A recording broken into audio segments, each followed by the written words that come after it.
Hello guys, তো এখন আমরা যাচ্ছি কি করতে? চা খেতে।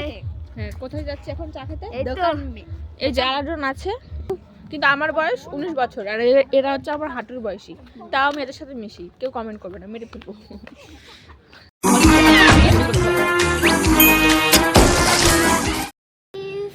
আমরা চা খেতে এসে এটা আমার জায়গা। এটা এটা ডিশের জায়গা, এটা মিঠির জায়গা, আর এটা সঙ্গীতার জায়গা। ওরকম করলে হবে না, মেরে দেবো।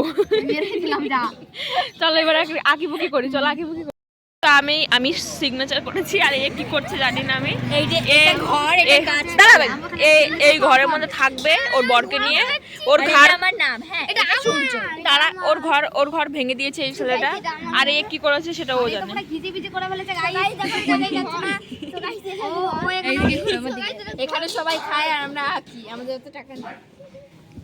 আর টাকা ফ্রিতে এসছে চা খেতে। ওই যে এই দিদি আমাদের খাওয়াচ্ছে। এ মাল খায় দাঁত বের করে না। আমাদের চা চলে এসছে আধ ঘন্টা পরে ভাই। আমরা কেসও খেয়ে গেছি, এদের মাদের বলে আনিনি, পরে আমাকে দেবে। যেই দাদাটা চা করেছিল সে চা করেছিল নাকি বিরিয়ানি করেছিল ভগবানই জানে, কিন্তু দিয়েছে চা। চলো আমরা এখন খেয়ে নিই তাহলে। আস্তে কথা বলছি, চিল্লাবো নাকি আজব তো? তো চা তো পড়ে যাচ্ছিল।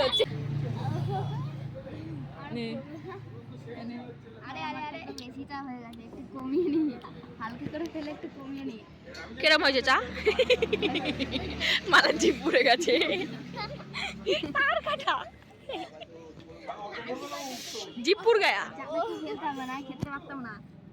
তুই চা বাচ্চা যাও, চা খাই না। কেমন হয়েছে সত্যি কথা ক। কি? তো গাইস ভিডিওটা এত দূরই রইলো, ভালো লাগলে অবশ্যই ফলো করে দেবে। So I going home. So guys tata.